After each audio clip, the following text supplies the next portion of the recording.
Now we'll move on to the hypertension.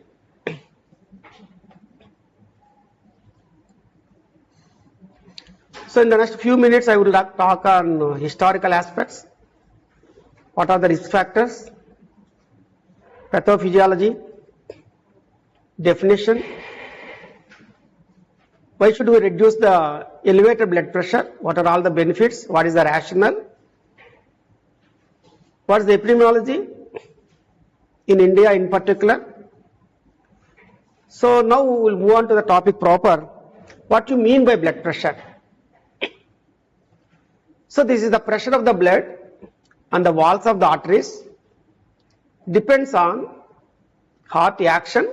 So there is a systolic function, elasticity of the walls, volume of the blood, and viscosity of the blood. So these four are responsible for your pressure, blood pressure. So what are they? Your heart systolic function, elasticity of your arterial walls, and volume of the blood, and viscosity of the blood. So these four factors will result you whether the fellow is having a normotension or hypertension or hypotension.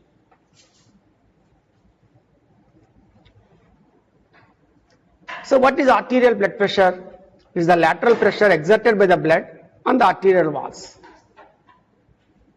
It oscillates during each cardiac cycle between the maximum, that is your systolic blood pressure, and the minimum, that is your diastolic blood pressure.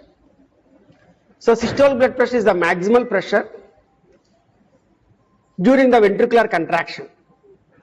So the maximum pressure exerted by the blood on the arterial walls during the ventricular contraction is the systolic blood pressure. That is nothing but the ejection of the blood from the left ventricle into the aorta. The diastolic blood pressure, it is the minimal pressure during the ventricular relaxation, just before the ventricular systole and ejection of the blood. So this is the systolic blood pressure and the diastolic blood pressure. So these are all the concepts of the hypertension. So as a postgraduate, you should know the basics of this hypertension. So anyone can say that what is hypertension, what is hypotension, what are the calcium channel blockers, what is ACE inhibitors, ARBs, etc. So this is the basic knowledge. So we are all supposed to learn something about this. What you mean by systolic? It is the maximal pressure during the ventricular contraction. Ejection of the blood from the left ventricle into the aorta. What is diastolic blood pressure? It is the minimal pressure during the ventricular relaxation. So just before the ventricular systole and ejection of the blood. Now you know what you mean by the pulse pressure. So the difference between the systolic blood pressure and the diastolic is the pulse pressure. So as age increases, so obviously the systolic blood pressure will go and the diastolic blood pressure will come down. So obviously there will be more and more pulse pressure. What is mean arterial blood pressure? So mean arterial blood pressure is the average pressure in the arteries throughout the cardiac cycle. So that is the mean arterial pressure. So mean arterial pressure you can calculate from your diastolic blood pressures and from your pulse pressure. So diastolic blood pressure plus 1/3 of your pulse pressure is the mean arterial pressure. So this is the average pressure throughout the cardiac cycle is the mean arterial pressure. Suppose for example your blood pressure is 120/80. Then what is mean arterial pressure? 80 plus 1/3 of your pulse pressure. So 1/3 of your 40. So that is somewhere about 93. So this is also very important, mean arterial pressure. So a lot of the journals know, when we wrote through the journals, they don't comment on the systolic blood pressure, the diastolic blood pressure. Most of the times they comment on the mean arterial blood pressure. So this is the mean arterial blood pressure. Diastolic blood pressure plus 1/3 of the pulse pressure. So what is high blood pressure? So the different definitions are there for high blood pressure. A BP level that increases the vascular risk in patients sufficient to require intervention is labeled as the hypertension. So the pressure where you are supposed to intervene, if you don't intervene at that pressure, so that pressure is causing a lot of the complications in the body, maybe more morbidity and the mortality. So that is one definition of your high blood pressure. And another blood pressure definition, this all you know that 140/90, that is the Indian definition of the blood pressure, high blood pressure. International definition of high blood pressure is 130/80. So more than 130/80 is an international hypertension. Here the age is above 18 years. And less than the 18 years of the age group, again these values will change. But most of our South Indians know, I think more than the 14 or the 15 years, they almost looks like an adult. So I don't think that the blood pressure, I think is not the 18 years. So for my practical experience, I say more than 14 years, you can take it granted as the BP more than 140/90 as an hypertensive. And another definition, at which the benefits of the action exceed those of the inaction. So why you should treat that hypertension with an antihypertensive medications? To gain some benefits, either to reduce your LVH, or not to cause your myocardial infarction, or not to cause your thrombotic CVA, or not to cause your hemorrhagic CVA, or not to cause the aortic aneurysms, or not to cause the peripheral vascular disease, or not to cause the heart failure. So these are all the benefits you are getting while treating the high blood pressure. So that is also called as the one of the definitions of your hypertension. And finally, the hypertension should be defined in terms of the blood pressure level above which investigations in the treatment do more good than the harm. So this is also very important. So don't treat the numbers. Okay. So sometimes if you reach 120/80, some of the people may develop the hypotension symptoms. So that is also not good. So while treating it, you should provide good relief or good benefits rather than the negative points. So historical aspects. So this is the very, very old disease. So as old as our human kind. 2600 BC.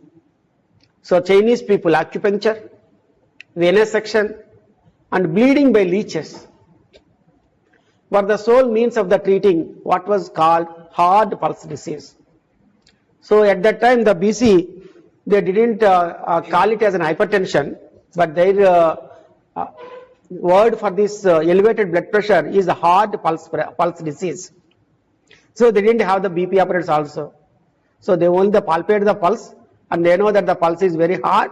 So that must be, the patient must be having high blood pressure or hypertension. So how to treat? So bleeding by leeches, or some venesection, or by the acupuncture. Then the different things have come into the force. So thanks to your Revarosi or the Hales, etc. I will tell you at a later time all these things.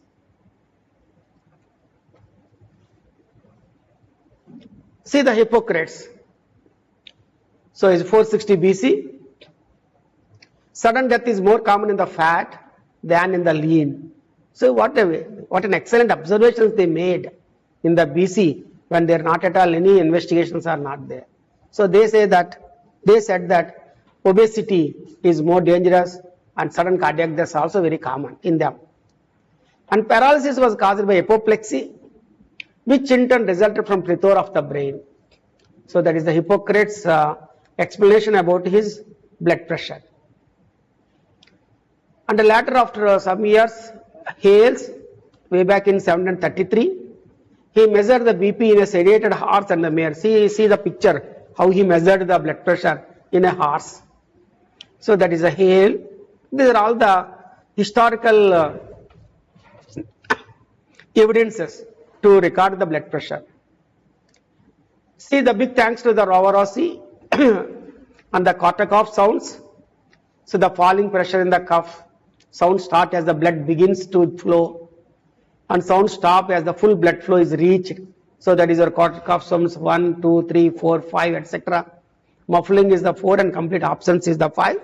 When the more and more pulse pressure, you can take it as the 4th as the diastolic blood pressure rather than the stopping of your sounds, because some people know the sounds will hear even at the 10 or even at the 0 also when there is aortic regurgitation or any hyperdynamic circulatory conditions. So in such conditions, you take it as the Korsakoff's 4th as the diastolic blood pressure. So big thanks to your Revarosi and the Korsakoffs. So they had impressed a lot about our understanding of the hypertension.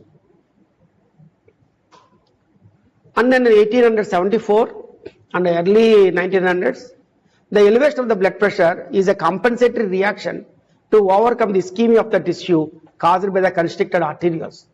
They never thought that it was a pathology, hypertension. See, even in the early 1900s, they thought that it was a physiological mechanism.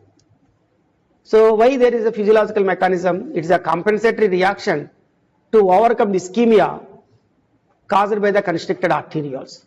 So that was their thought. That is the reason some of the presidents, they die of the hemorrhagic CVAs. So even though their blood pressure is 200, 300, so they didn't give any antihypertensive medications. They thought that is the physiology. So we have a lot of the medications in our hand. The first medication is absolutely the reserpine. So that is from the Indian made reserpine, and then the hydralazine, spironolactone, thiazide type diuretics, methyl-dopa in 60s, clonidine in the 70s. In the 73, you have the beta blockers like propranolol, and then you have the ACE inhibitors in 77. ARBs in 93. So these are the different, now we have a lot of the molecules in our hand. We are very lucky to have such a wonderful antihypertensive medications in our hand to control whatever may be the amount of the blood pressure the person is having it. But suppose in the 1900, no drug is available. In 1931, the only one drug is available, that is the reserpine. In the 50s, maybe spironolactone or the diuretics and the reserpine, that's all. No beta blockers, no calcium channel blockers, no ACE inhibitors, no ARBs. They are all after the 70s. So that means hardly 55 or 60 years of this mankind, we are having a very good antihypertensive medications in our hand. We are very lucky in that way. What are the risk factors? So they are obviously non-modifiable and modifiable. So the age is a big risk factor, because all the elderly population, more than 80 years of the age group, 95% are hypertensives. More than the 60 years of the age group, I think 40 to 50% are hypertensives. So the hypertension is directly proportional to the age. Gender. So earlier, hypertension is very common in the males. Now I don't think that any difference in the gender as far as the working woman is concerned. So both are equally prone for the stress and strain in the office hours, etc. So now, even though the book says that males are more hypertensive when compared to the females, but after the menopause, definitely the female hypertensives will have a lot of the complications that is there. And the race, yes, the Indian genes are very bad. So Indian genes will have almost all the diseases. We are the number one, especially the hypertension, international capital of the world, India. Diabetes, international capital of the diabetes in the world, India. So in the same way, the cardiac problems, renal problems, etc., etc. So our genes are very not good as far as these diseases are concerned. Genetic factors, yes, it runs in the families. A strong family history is there in the hypertension. And we are very much worried about the modifiable risk factors. But unfortunately, we are not modifying it. We are supposed to modify the dietary approach. So the diet regulation, diet plays a very major role in hypertension, your salt intake. So unfortunately, we are consuming nearly 12 to 15 grams of the salt every day, supposed to restrict to 6 grams of sodium chloride or 2 grams of the sodium. So physical inactivity, so we are all very bad in physical activity. So if 10,000 steps a day or at least 60 minutes walk a day, so these are not possible in majority of our population. So obesity, we are all overweight and some of us are obese. Alcohol in excess, so this is now very common in Indian population, especially South India, especially our Godavari districts, very, very high consumption of the alcoholism. And stress is always there, even from the LKG and UKG. So a lot of the stress, academic excellence, so we are feeling a lot of the stress and the strain.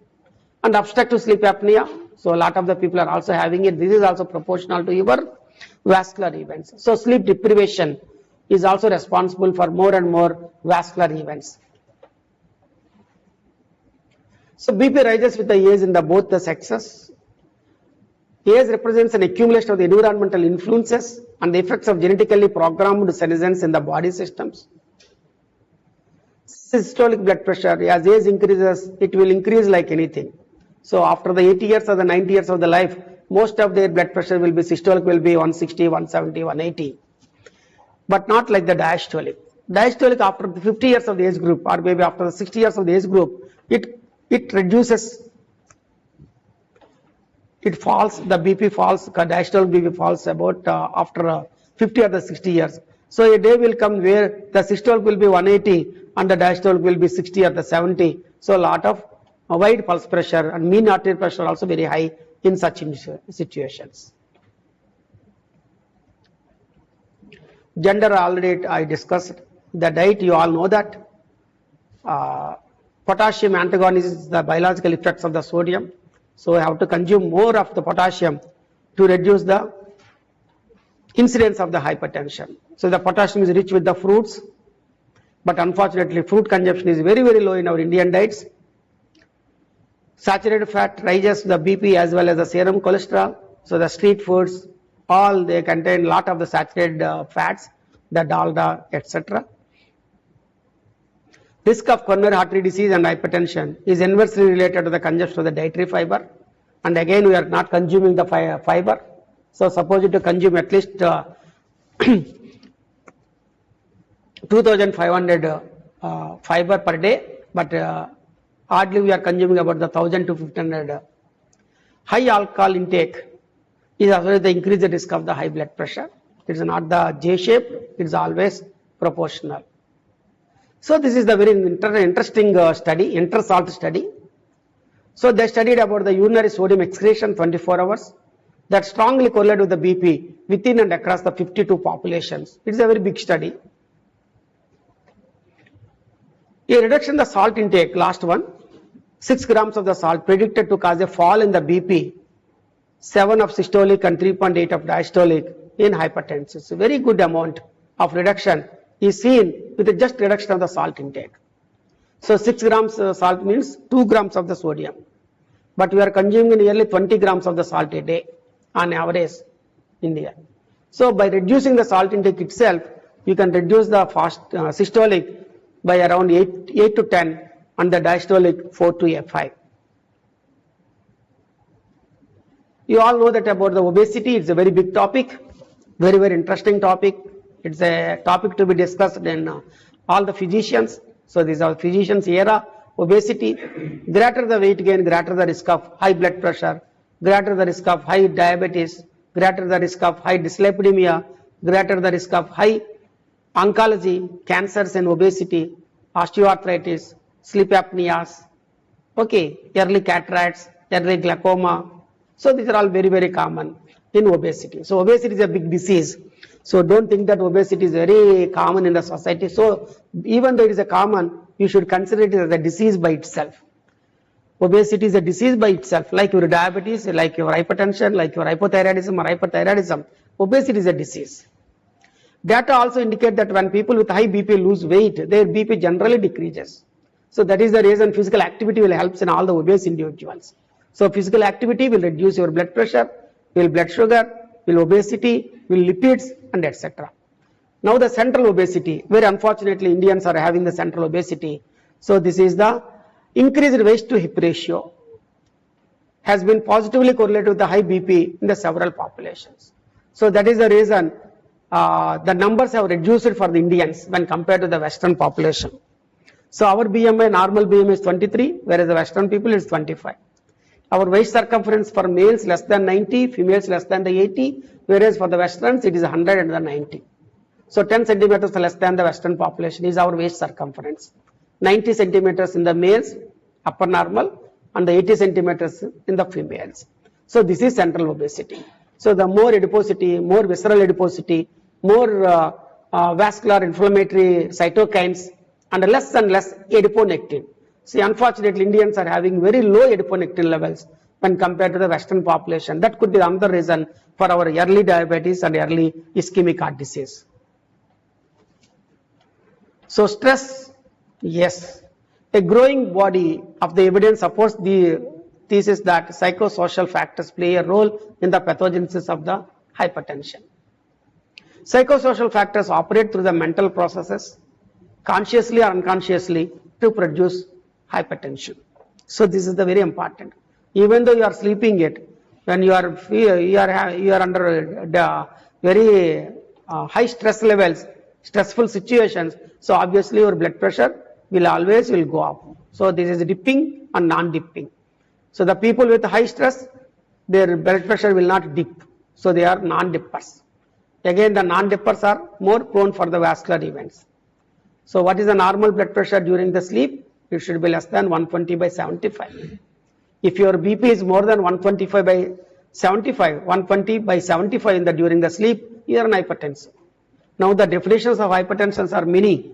Office blood pressure, house blood pressure, ambulatory blood pressure daytime, ambulatory blood pressure nighttime, 24 hours, and also the night dippers and the non-dippers. So this is the very, very important.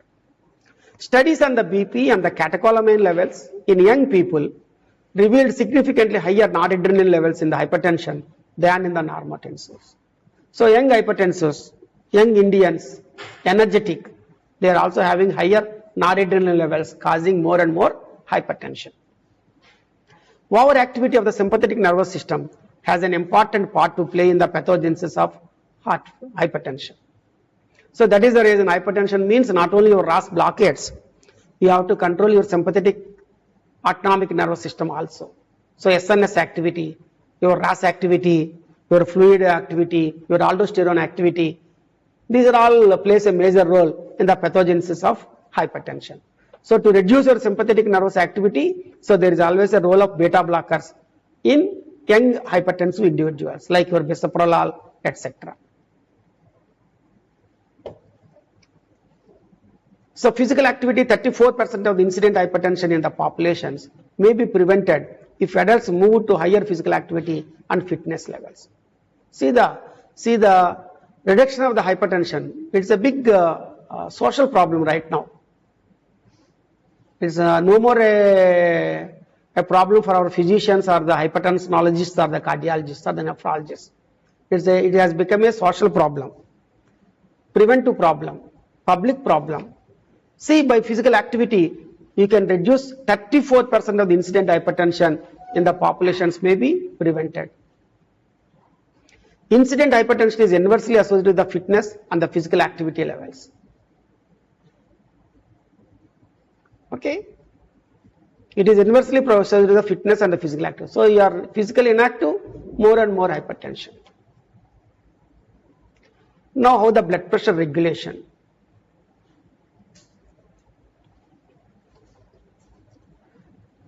So the arterial blood pressure is because of your cardiac output and the peripheral arterial resistance.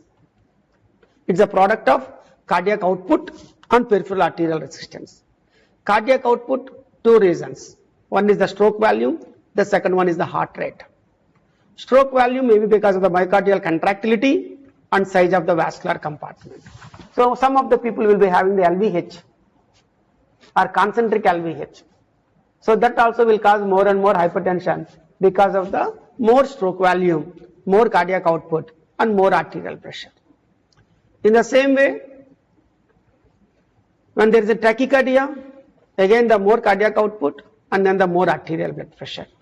In the peripheral arterial resistance, the vascular structure and the vascular function. So here some drugs will act on the peripheral vascular resistance, especially vasodilators like your amlodipine, cilnidipine, benidipine. So they reduces the peripheral vascular resistance as being a vasodilators. Multiple systems contribute to, not only contributing, they are the targets of the high blood pressure also. So the blood pressure, the vessels is the very important organ in the body. So by vasoconstriction, by vascular growth factors, vascular inflammation and platelet aggregation, so they cause more and more blood pressure because of the vasoconstriction. In the kidneys, so water retention, sodium and water retention, maybe because of your aldosterone levels,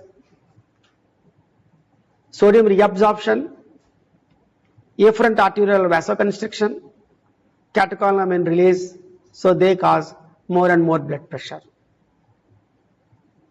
In the liver, so all these years blood pressure means we thought of heart, kidney and the brain. So there is a liver also plays a role in the blood pressure. So how? By glycogenolysis, angiotensinogen and AOG synthesis. And the heart, so definitely you know the inotropic, chronotropic, hypertrophy, heart rate. So these are all important parameters. And pituitary gland, brain, sympathetic activation. So these are all the responsible for the multiple systems are responsible in the hypertension. So as a good physician, so you should have in all hypertensive individuals, you should think of these pathophysiological mechanisms. See how his brain is acting, how his liver is good, what about his kidney function, what about his heart function, what about his vessels. So these are the very, very important. Not just recording the blood pressure and writing some changing some antihypertensive medications. You should have underground the pathophysiology, this basic knowledge you should have it. So we'll move to RAS. So you all know that renin is from your glomerulus, angiotensinogen is from liver. Okay, so the renin will convert into the angiotensinogen to angiotensin 1, and now the angiotensin 1 will be converted to the angiotensin 2 with the help of ACE. So now the ACE is coming from lungs. So the lung is important, your liver is important, your kidney is important to have your renin, ACE and angiotensinogen. So then you will have the angiotensin 2. Now this angiotensin 2 is a very potent vasoconstrictor. It has the two receptors, AT1 receptor and A22 receptor. And so far we have very good understanding about the AT1 receptors, and A22 receptors had to know what are all their functions, etc. But the AT1 receptor is a good vasoconstrictor, and this also gives signals to the aldosterone, adrenal glands to release more and more aldosterone. Again aldosterone will cause you sodium and water retention, and again more and more fluid overload, and then more and more preload, etc. Okay, so this is the RAS activity. So this is the very important.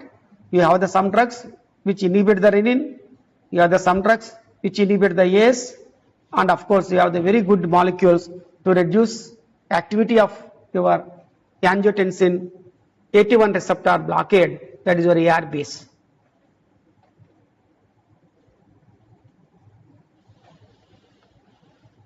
So what is the signal, what is the relation between your RAS activity and the BP control?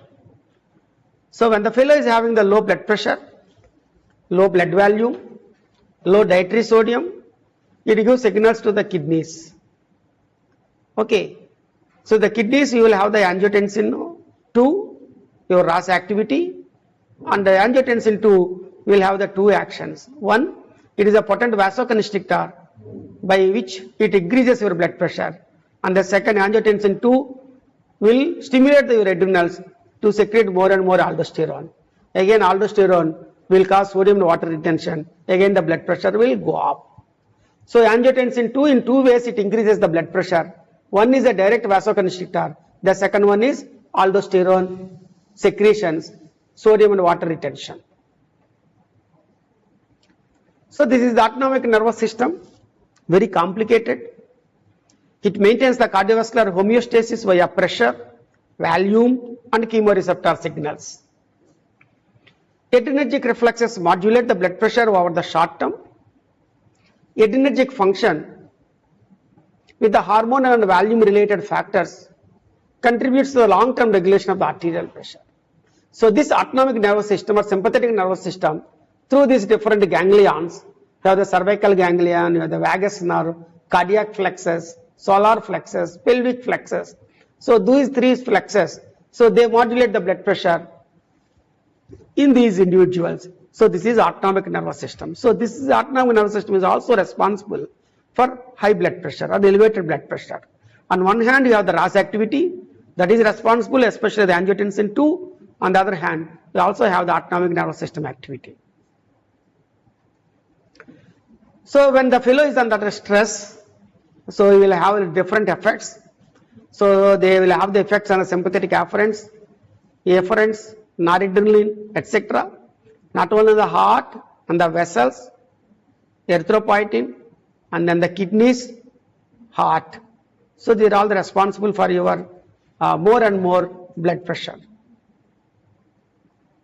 Antihypertensive agents, they reduce the systemic sympathetic outflow. So sympathetic outflow will be reduced with your antihypertensive medications.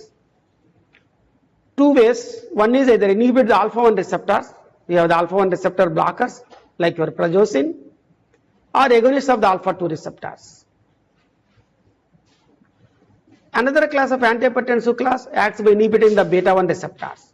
So you consider them as the beta blockers. So myocardial beta-1 receptors, cardiac contraction, they increases the cardiac output. So the beta-1 receptor activation, renin release from the kidney. So not only the beta-1 receptors, they increases your cardiac output, so they also have cardiorenal innervations. So by that, they also make the kidneys to release more and more renin. And once the renin, so you know the next steps in the renin activity. Finally, angiotensin 2 also will be released. So this is the stress sensitive sensory nerve endings, carotid sinuses and the aortic arch, arterial baroreflex, increases arterial pressure, increases the rate of firing of the baroreceptors, and reduction of your sympathetic outflow, and reduction of the arterial pressure and the heart rate. So there are the different vascular mechanisms. So obesity, stress, sodium retention, renal hypoperfusion. So you will have the insulin, catecholamines, natriuretic hormone, angiotensin. So they are all called as the pressure growth effects. So the peripherally they increases the peripheral vascular resistance through the intracellular calcium, through the sodium potassium exchange, vascular wall hypertrophy, your arterial wall hypertrophy, or your smooth muscle contraction. So they increase the peripheral vascular resistance. So on one hand, it increases the blood pressure by your sympathetic nervous activity or your RAS activity. Here, you also have the vascular mechanisms to increase your peripheral vascular resistance.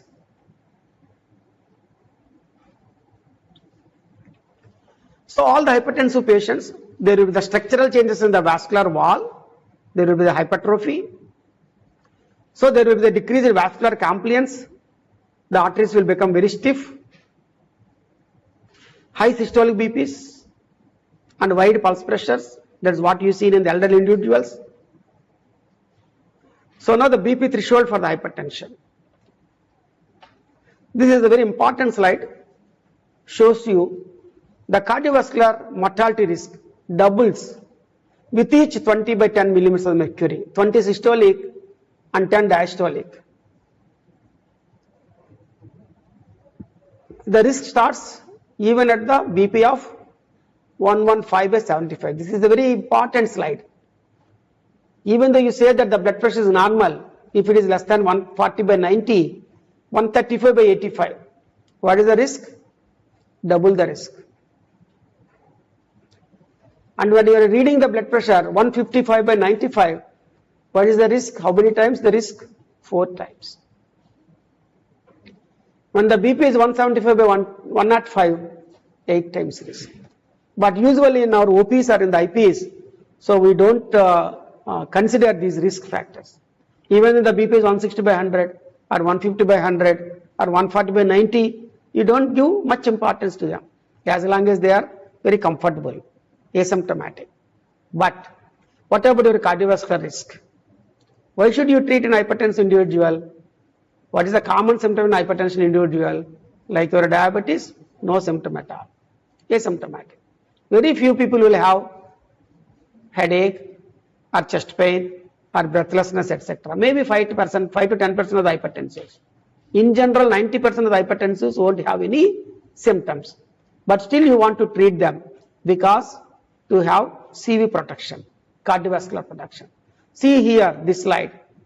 Even when the blood pressure is 135 by 85, there is a double the risk of vascular events. So that is the reason from tomorrow onwards, even the blood pressure is 135 by 85, so please give some cardioprotection.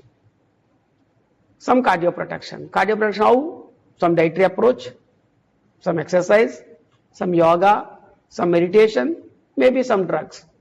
Like your telmisartan maybe 20 mg, or maybe your Conquer 2.5 mg or 1.25 mg, provided if the person is adrenergic.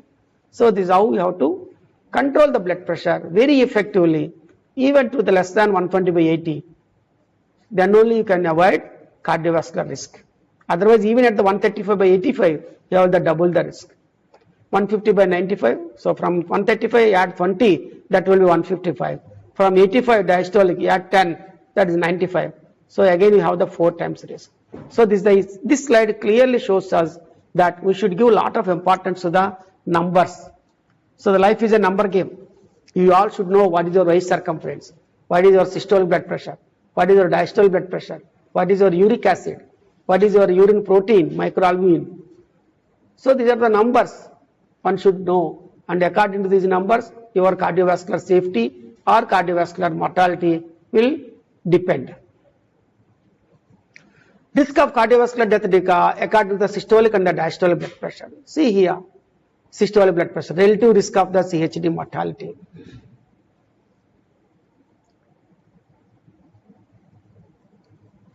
See the 9th and the 10th, what is the systolic? 142. What is the diastolic? 92.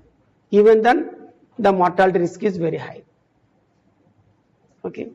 So don't depend on the sisters' numbers of the blood pressure. So as a postgraduate, you are supposed to record the blood pressure by yourself. Okay. Otherwise, there is a lot of variations will be there. See, this is the impact of the high normal BP on the risk of the cardiovascular disease. High normal, it is not the abnormal blood pressure. Abnormal blood pressure means your hypertension stage 1, stage 2, stage 3. That is more than 140 by 90.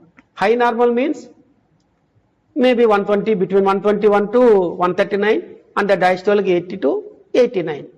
See the pre-hypertension high normal. See the graph here, red graph. So again, the cumulative incidences of the CV events in the men without the hypertension according to the baseline BP. So compared to the normal population, not only the hypertensive individuals, even the high normal blood pressure also will have lot of the cardiovascular events. So what is the definition of the hypertension has changed over the time. So for your grandfathers, 60s and the 70s, the BP more than 160 by 90 as an hypertensive. So for him, the blood pressure is 158 by 94. The doctor used to tell them that you are normal blood pressure. You don't require any medication because your BP is less than 160 by 95. In the 80s and the 90s, the BP more than 140 by 90. So the definition of normal BP has also changed. See the 70s, 80s, 90s, now the normal BP is not even 120 by 80. I feel that 115 by 75 is the normal blood pressure. So my gut feeling is 115 by 75 is the normal blood pressure. Even 120 by 80 is high normal. Okay. So why these changes in the definitions? Just to increase the pharma sales? No. It has become increasingly clear that BP has a continuous positive risk association with the cardiovascular diseases. So if you keep the BP at 130 by 90 or 130 by 85 for a longer period, so these people are having more and more cardiovascular events. So just to reduce the cardiovascular events, just to give them a good vascular health, just to improve the vascular health span. Lifespan is different from health span.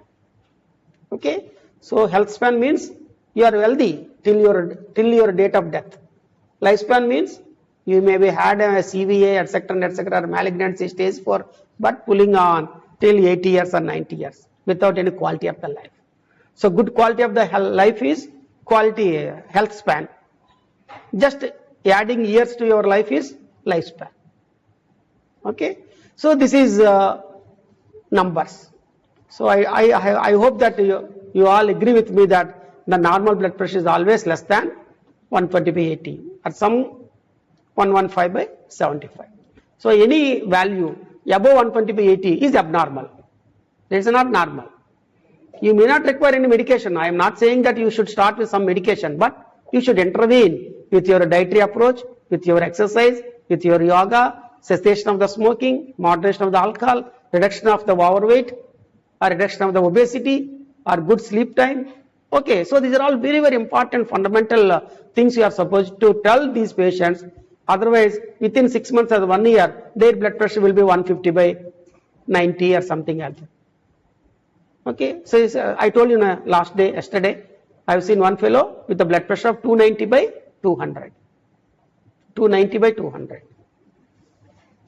So that is all possible. So definitely intervention is always important, not with the drugs, maybe with your non-drug interventions. So this is a very important slide. Definition of the hypertension. So in the Vivas, no, if the external examination asks you what is the definition of the hypertension, don't say 140/90. So 140/90 is your office blood pressure. Whatever is home blood pressure, 135/85. What is the ambulatory day blood pressure? 135/85. Ambulatory night blood pressure, 120/75. So that is your dipper. Suppose if the night blood pressure is more than 120/75, you are an hypertensive. You are an hypertensive. And ambulatory 24 hours, 130/80. So these 5 definitions, if you say that, you are going to get gold medal. So staging of the hypertension. So in the Western population, they have only 2 stages, but for India, we have the 3 stages. So the normal blood pressure is less than 120/80. High normal or pre-hypertension is systolic 121 to 139 and diastolic 81 to 89. Stage 1, 140 to 159 or 90 to 99. Stage 2, 160 to 180 or 179 and the diastolic 100 to 110. And the stage 3, more than 180, more than 110. You all know these numbers. Okay. So these are the stage 1, stage 2, stage 3 and normal and pre-hypertension.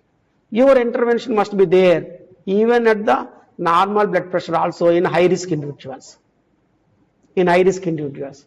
For example, if the person is obese, his fasting blood sugar is 138, post-mortem blood sugar is 240 and his BP is 120/80.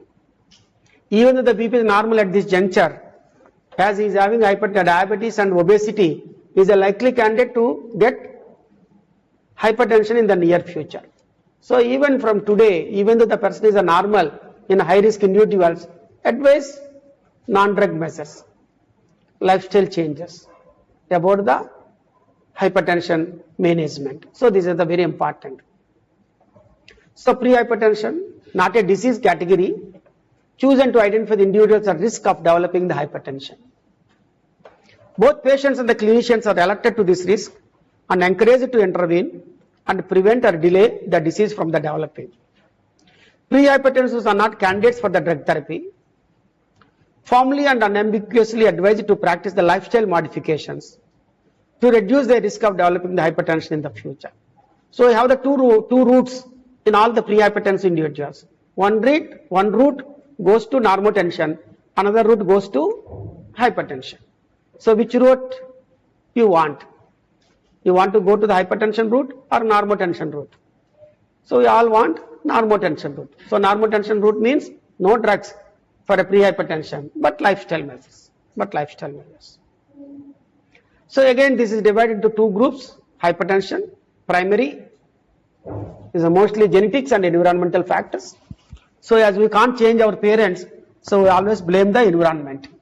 So a lot of the environmental factors are there to cause more and more hypertension. So this is about 95%. And secondary hypertension is the 5%. So these are all the different secondary hypertension causes, like your hyperthyroidism, adrenal, okay, Cushing's, renal hypertension, renovascular hypertension, renoparenchymal hypertension, preeclampsia, pregnancy-induced hypertension. So these are all the different causes for your secondary hypertension. The beauty of this chart is you should identify the secondary hypertension cause in any individual presented with very high blood pressure, like the fellow who presented to me last day. So in very high blood pressures, so definitely you have to identify one cause for them, secondary hypertension cause. Suppose if you identify the secondary hypertension cause and if you treat that cause, that person may not require lifelong anti-hypertensive medication. So pheochromocytoma, a triad of palpitations, perspirations, severe headache, pulsatile. Okay, so such hangama will be there and be easily detected with your ultrasound abdomen or CT abdomen and then sent to the surgeon for the removal of that adrenal medullary tumor. But lifelong, he will be normotensive. Suppose if the person is having renal artery stenosis, okay, so advise the renal angio. So there is a 99% block proximally on the right renal artery. Keep one stent there, PTCA, and the flow will be there. So because of the good flow, there won't be any renal hypoperfusion or hypoxia, and then renin levels will be come down, and obviously the person is normotensive without any lifelong antihypertensive medication. So in the same way, if you take any cause, if you treat that cause, the person will be very, very happy. So as a good physician, in all the hypertensive individuals, especially they present with very severe hypertension, you try to find out some secondary cause. If there is any secondary cause, and they treat that cause, and he will be very happy. Otherwise, you name it as a essential hypertension or primary hypertension, and lifelong medication is the must.